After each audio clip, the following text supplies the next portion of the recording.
Non-living things do not need food, air and water to stay alive.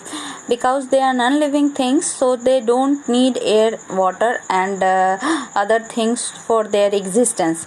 Second thing, the non-living things do not move from one place to another place. So if we talk about a car, the car cannot move from one place to another place without the help of any other person or without the help of any type of force. Non-living things do not reproduce. It means that if we are talking about a non-living things, then it cannot give birth to their same species. It cannot give birth to their same species or the object just same as them. Non-living things do not have sense organs, as we know, because non-living things don't have energy, don't need food, don't move from one place to another place, so they don't have any sense organs so that they can show any type of reaction or any type of response to the surrounding. One thing I have to explain you more, that what is natural thing. Those things which nature has gifted us, which are gifted by nature to us, that those type of things are known as natural things. Some of the example of natural things are mountains, rivers, plateau, moon, planet. These are all the examples of natural thing which is gifted by nature to us.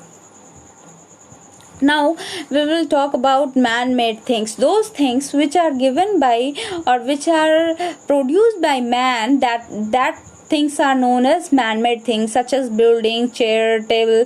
All these things are concluded in man-made things.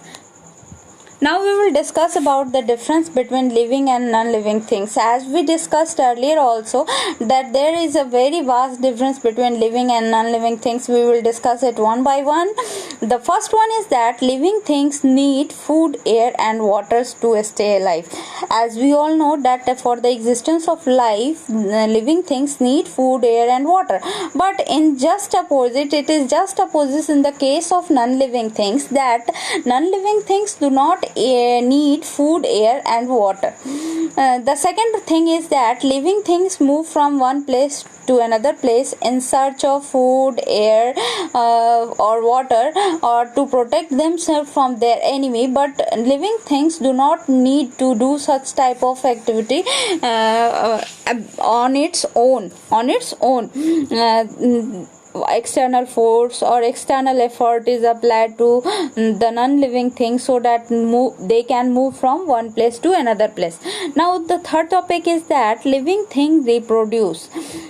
Means living things give birth to their young ones either by laying egg or by giving birth, but non-living things do not show such type of activity, or non-living things do not give birth to their young ones. Now the second thing is that living things respond to their surrounding with the help of their sense organs. Means living things give reaction against any action which is shown by the surrounding or which is shown by a human beings or anything else.